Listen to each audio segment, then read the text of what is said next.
Bien, así quedó el retrato de House, eh, que fue el proyecto final de retrato táctico, las clases online que di hasta agosto.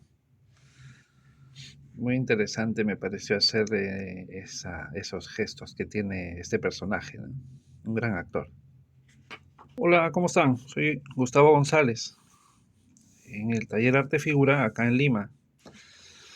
Bien, hace tiempo que quería hacer ya el dibujo de este modelado del ojo anatomizado. Esto es plasticera y hago estas elaboraciones para mi curso de anatomía. Y lo que quiero ya es hacer la elaboración en 2D, en dibujo, ¿no? Entonces, acompáñenme mientras que comentamos acerca del proceso del estudio anatómico. ¿Cómo es que deberíamos iniciar? Imaginemos a un dibujante que le encanta el realismo, está muy aficionado de repente desde muy joven hacia el retrato, la figura humana, y sabe ya que ese es su destino. Entonces, haría bien en irse eh, acondicionando con libros de buenos autores en varios temas. En el caso de anatomía, pues hay muchos libros muy buenos, pero están en alemán, en inglés, y es lo que ocurre, ¿no? Pero ¿cómo debería iniciar sus estudios, su proceso de aprendizaje, digamos, en torno a la anatomía? Pues ocurrirá algo así. Si no sabes hablar, no puedes hacer poesía, ¿es verdad? Tenemos que aprender primero las reglas del dibujo, es decir, nuestro lenguaje básico, las reglas del dibujo. Una vez que ya tenemos en nuestras manos cierto conocimiento, no un total conocimiento, porque el dibujo no se llega a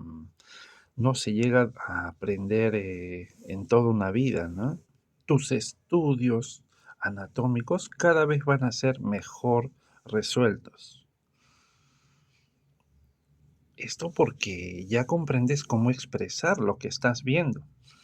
Incluso para el dibujo anatómico es necesario imaginar, expresar imaginariamente, ¿no? Tienes el modelo enfrente o una lámina tal vez, y tú tienes que hacer el sistema óseo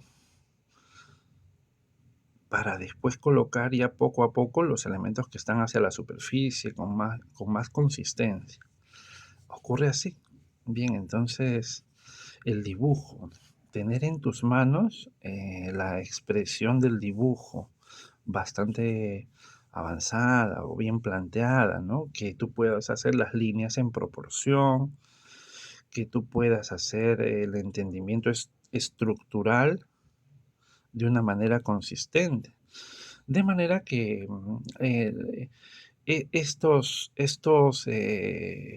estas formas delicadas de los huesos y los músculos, los tendones, todo estaría bien representado.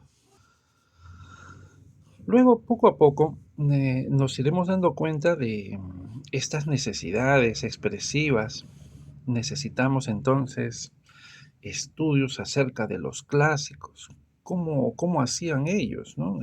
Para poder entender la figura, los cuerpos.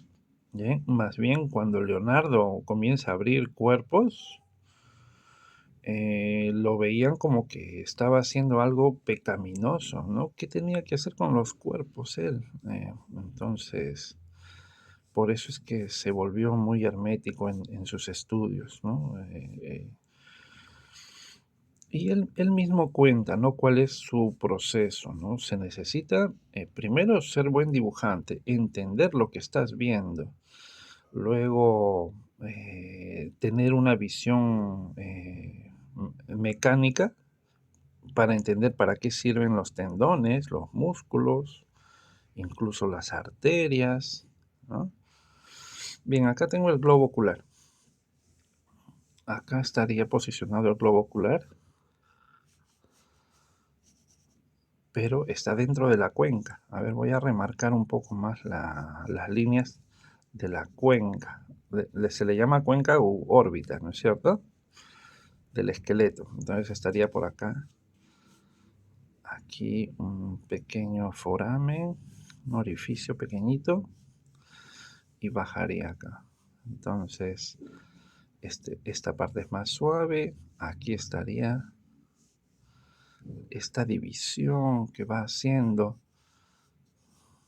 el hueso que viene acá del frontal y ya la raíz o el comienzo de los nasales, ¿no? Por acá. Entonces esta sería la línea media de la cara en sí. Y estos serían los nasales, pero los he cortado acá nomás. Bien, y la cuenca seguiría por acá, baja así más suave de este lado, ¿no? Muy suave, pero tiene un reborde acá. O sea, tiene una parte un poquito filosa en donde cambia el plano, ¿no? Entonces vamos dibujando con luz y sombra. Pero aquí ya estaría el globo ocular. Voy a mover un poco más la línea media hacia acá.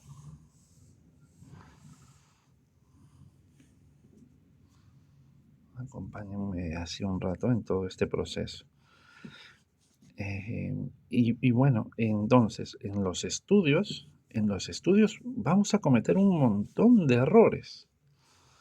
Un montón de errores. La anatomía no es algo sencillo, ni que se nos dé así como si fuera un don. No, no ocurre tal cosa. Es puro estudio, ¿no? Por eso recuerdo que una de las frases de los afiches de mi curso era dibujar por el conocimiento. Por el conocimiento, porque eso no te lo va a comprar nadie. Eso es algo que lo estás haciendo para tu cultura interna, ¿no? De repente vas a resolver bien los crucigramas que tengan ese tema, ¿no?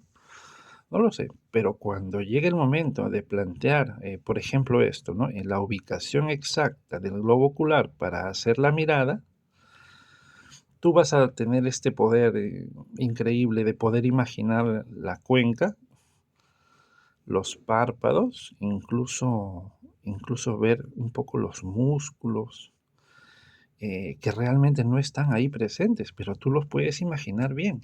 Acá tengo, por ejemplo, nuevamente miren a este cuadro de Velázquez. Miren lo bien descrito que está todo el organismo, ¿no? La división acá, este ángulo que cambia entre el lateral del frontal, ¿no es cierto? Esta parte de la órbita, que es así, como un ángulo que aquí corta. Luego, a esa altura está la mitad del ojo. Entonces habría que unir este punto con este, en una línea, así como un eje, para posicionar allí el globo ocular, la mitad del ojo. Luego, el lacrimal está posicionado siempre relativamente acá, a la altura de los laterales, de las aletas de la nariz. Entonces, en una ocasión, los, los demás pintores que envidiaban mucho a la posición del joven Velázquez, le decían que solo sabe pintar cabezas, que no sabía hacer escenas ni otras cosas, ¿no? Escenas de historia. A lo cual el rey escuchó esas críticas y se las comentó pues a Velázquez, ¿no? Que, que incluso tenían casi la misma edad entre el rey y Velázquez. Y ambos gustaban de este estilo muy novedoso y extraño, ¿no? Entonces le dice, pues mira, dicen de ti que tú no sabes hacer más que cabezas. Entonces Velázquez responde diciendo, pero es que yo no he visto ninguna buena cabeza pintada, ¿no? Aquí. O sea, los insultó a todos, ¿no? Es decir, si iban a hablar de cabezas, pues hablemos de cabezas, ¿no? Y decía Velázquez que ninguno de ellos sabía dibujar ni pintar cabezas. ¿A qué se refería? Bueno, pero el asunto es que el rey vio la oportunidad e hizo una competencia. Hizo que todos presentaran verdaderamente una pintura de retrato, ¿no? A ver quién ganaba. Y dio por ganador a Velázquez. Listo, le dijo sevillano, ya nadie te va a molestar más. Ya yo dije quién es el mejor. Era, era su amigo, pues. Era su amigo, ¿no? Pero es una buena anécdota, ¿no? Es que tenían un gusto diferenciado del resto de pintores, ¿no? El orbicular de los párpados se encarga de cerrarlo, pero este músculo se encarga de abrir el párpado para que entre la luz. Aquí en medio de la cruz entonces estaría el iris. Vamos a dibujar el iris, que esté simétrico. Ahí va.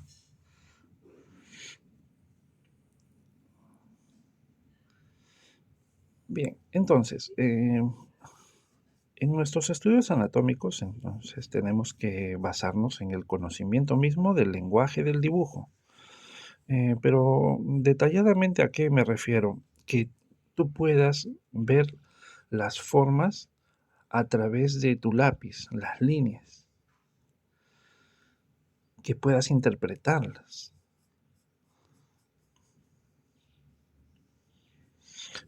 Y esta interpretación viene desde varios frentes. No solamente es la copia literal de aquello que tienes enfrente, lo que se le denomina mímesis. No solo es eso.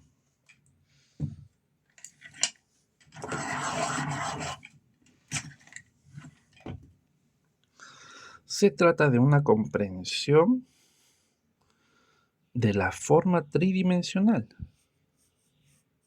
¿Ya? Porque una máquina podría ser, digamos, un traspaso de aquello que estás viendo y eso no tiene nada que ver con el dibujo, ¿no? Es una actitud, es algo mecánico. La comprensión tridimensional de la forma, pues es, digamos, a ver, tengo acá una lámina que hice ayer para la clase del dibujo estructural del ARAM. A ver, como para ejemplificar a qué me refiero, ¿no?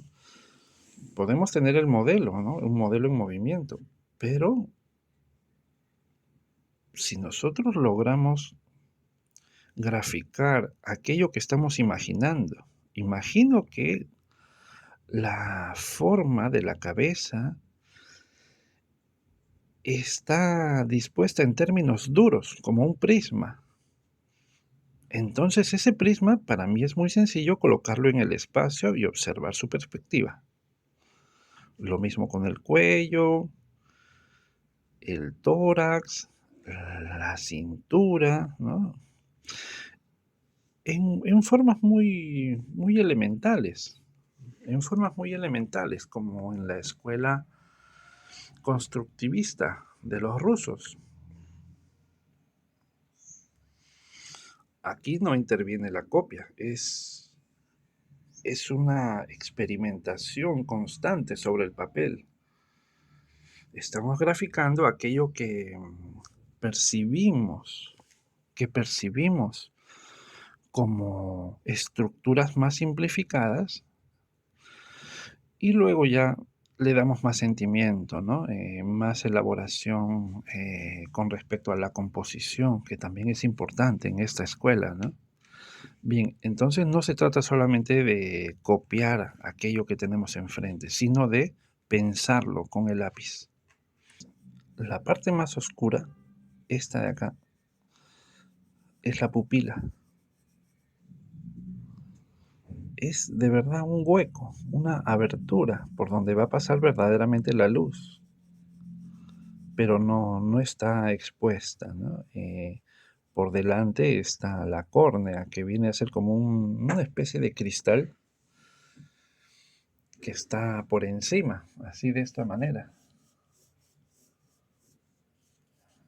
Y aquí estaría la pupila y la parte donde nosotros reconocemos el color del ojo es esta de acá, el iris, ¿no?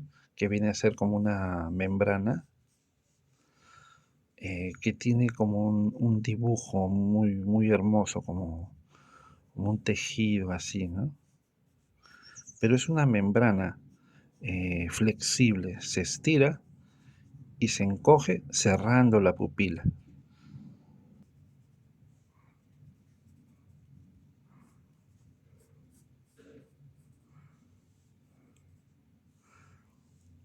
La línea tiene distintas calidades.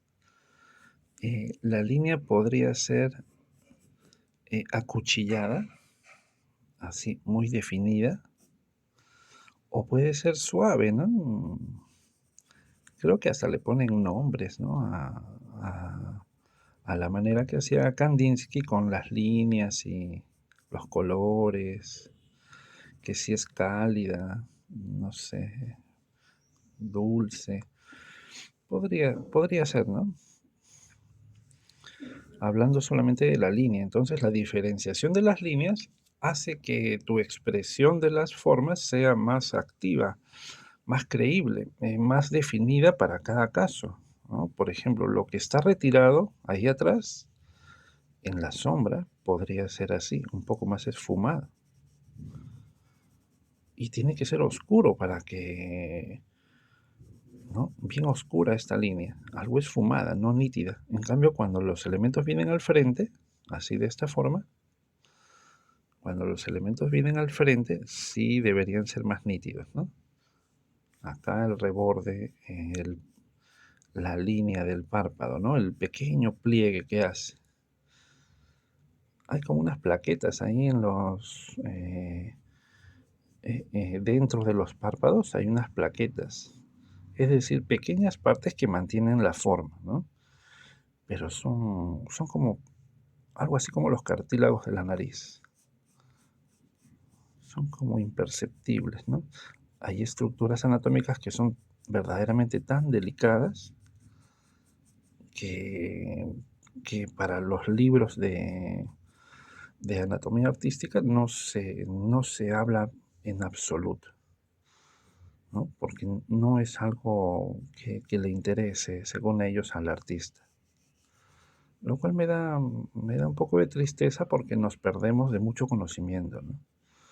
Por ejemplo, hay pequeños músculos que están debajo de la base de la nariz que permiten el movimiento de las fosas nasales para la respiración y los gestos. Pero nunca se nos habla de ellos, ¿no? Se considera que nosotros nos dedicamos solamente al bíceps, a los músculos que están así muy hacia afuera. Bien, entonces, estas líneas gruesas y estas definiciones ya más cargadas, más saturadas de tono y grosor, ya me indican que estoy a punto de sombrear, ¿no? A punto de sombrear.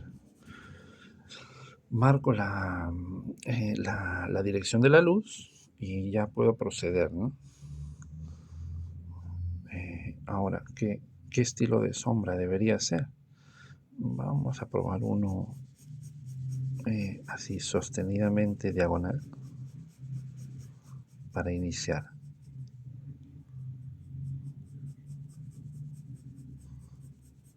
Que vendría a ser la sombra más sencilla, ¿no? Hay algo muy hermoso que ocurre con los tratamientos de sombra y es la dirección del trazo.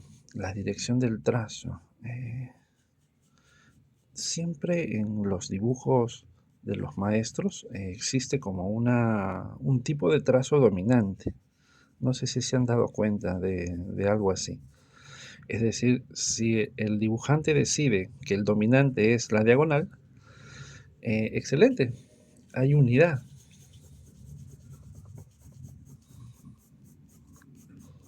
La sombra termina por acá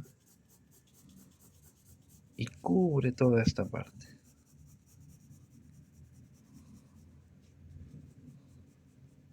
Va a cubrir toda esta parte.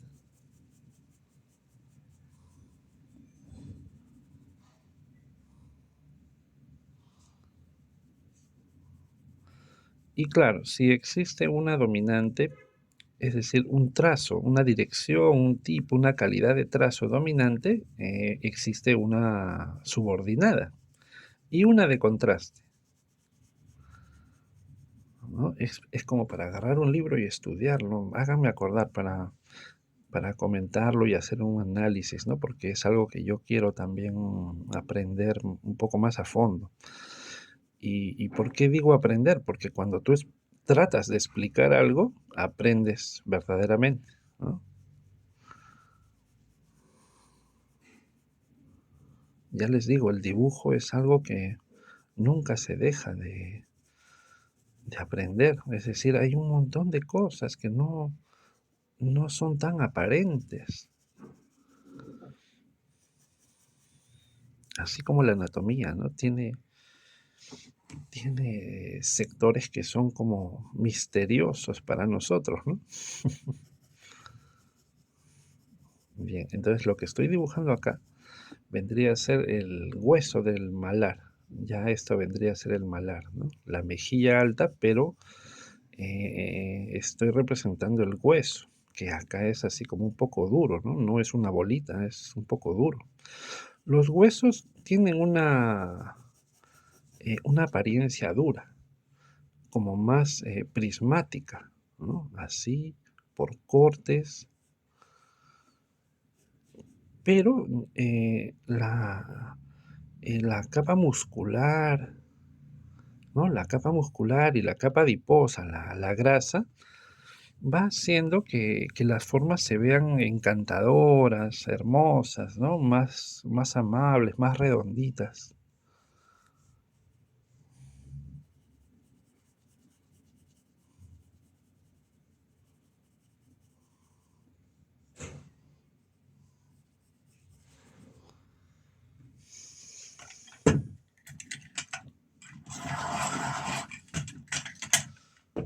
Bien, entonces tengo esta dominante que les digo, esta parte es muy profunda, es la más profunda, ¿no? Entonces la luz viene desde arriba por la izquierda. Aquí debe haber una sombra proyectada suave.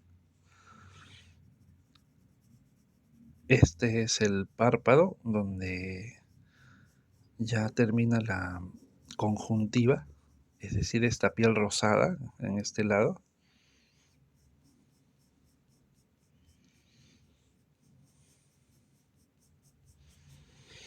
Aquí para las sombras tenemos dos opciones, ¿no? O bien continuamos con el ritmo diagonal y se van saturando los tonos, o bien cruzamos los tonos, ¿no? Digamos acá, en este sector cruzo los tonos, no los tonos, sino los ritmos lineales, ¿no? Los cruzo hacia otro sentido.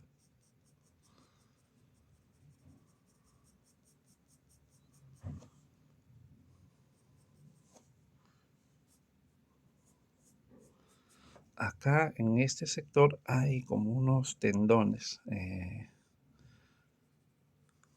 el tendón palpebral se llama, ¿no? Para que mantenga rígido esta tirantez de la abertura, ¿no?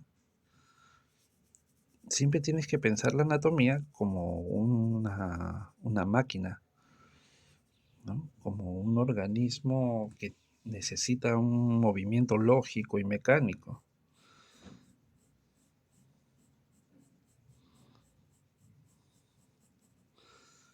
De manera que la recomendación es estudiar dibujo. Antes de pensar en estudiar en anatomía, estudia dibujo. ¿Cómo se dibuja? Lo mismo le ocurre a los tatuadores, ¿no? A los tatuadores. No sé si en tu país hay escuela de tatuadores. Es algo raro todavía. Usualmente salen de las escuelas de arte o son tal vez aficionados, pero ya con experiencia, tienen dominio y ya se dedican al tatuaje, ¿no? Y como es un oficio muy en boga, ¿no? Desde hace muchos años y cada vez más parece, ¿no? Pues llegan los muchachos a los estudios de tatuaje y le dicen, quiero que me enseñes. Y el tatuador lo bota, pues le dice, no, si tú no sabes dibujar, no vengas acá. Yo no te voy a enseñar a dibujar. Ya tendría que ser pues un tatuador así muy generoso, ¿no? Pero eh, es un medio a veces agresivo, ¿no? No lo sé. Es lo que yo he podido ver, ¿no? He tenido muchos alumnos de ese rubro.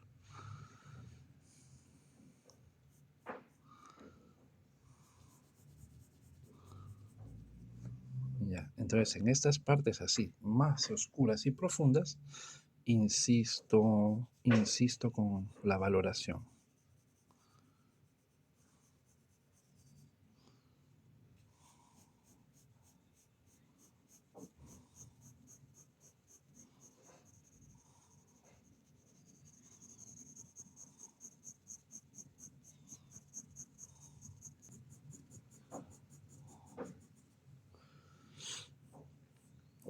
Ahora, tú puedes tener tus proyectos de anatomía eh,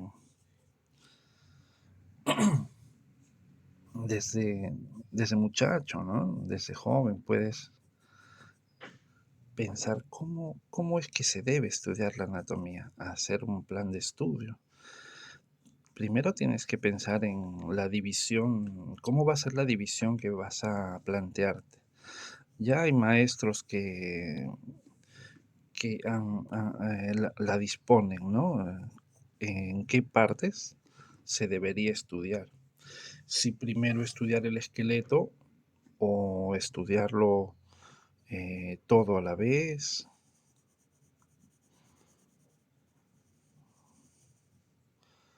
Si estudiar primero la estructura, así como les mostré el dibujo,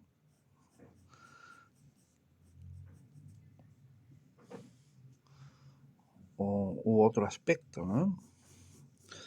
En eso hay diversidad de autores, ¿no? Algunos son de anatomía comparada y siempre están observando cómo es el esqueleto, por ejemplo, del hombre comparado con el esqueleto de un simio o de un caballo, anatomía comparada, ¿no?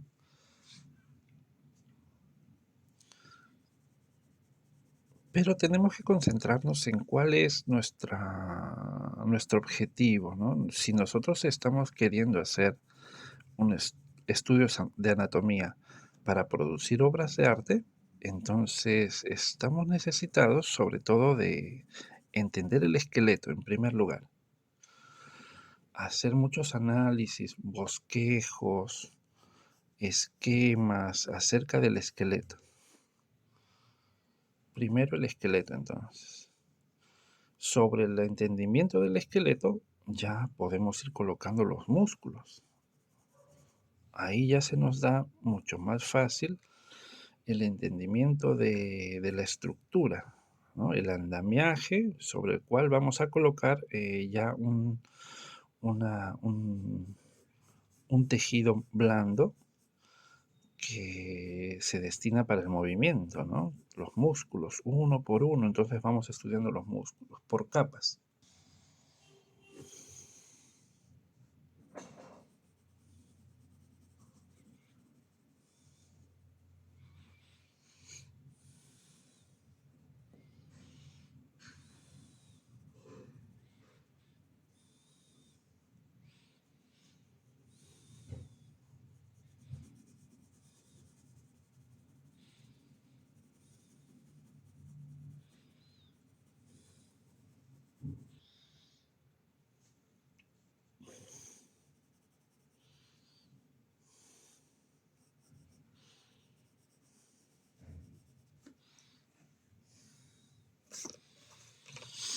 Bien, y acá podemos darle tal vez un soft, así con una esponja pequeña, para que no quede así tan duro, pero sin que se mate el trazo. O sea, que quede el trazo todavía expuesto y darle una luminosidad en algunas partes, ¿no? Para que sea expresivo.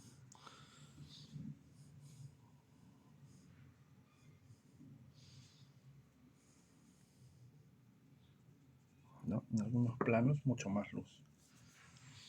Bien, y puedo darle todavía dos o tres valores más para que sea más profundo pero que tenga medios tonos. Bien, antes que termine el video quiero mostrarles algo. Bien, esta es una lámina bastante grande que hice acerca del torso, tomando como referencia fotografías de una bailarina.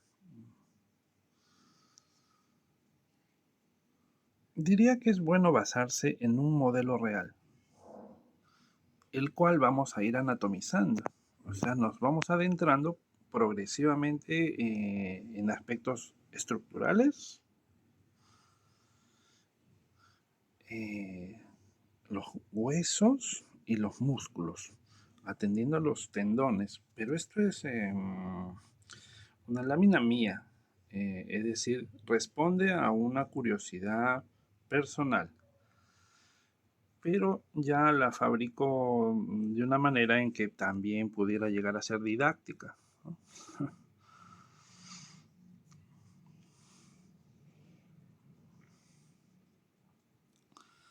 Y la voy aplicando para los cursos, para el curso de anatomía, ¿no? Que en arte figura son 2 libros. Tomando como ejemplo a Leonardo, a mí me gustan hacer las láminas anatómicas desde diversos frentes, ¿no? Para entender también la mecánica. Ahí estoy aplicando algo que se llama el dibujo transparente, ¿no? El dibujo transparente, miren ahí la escápula, ¿no?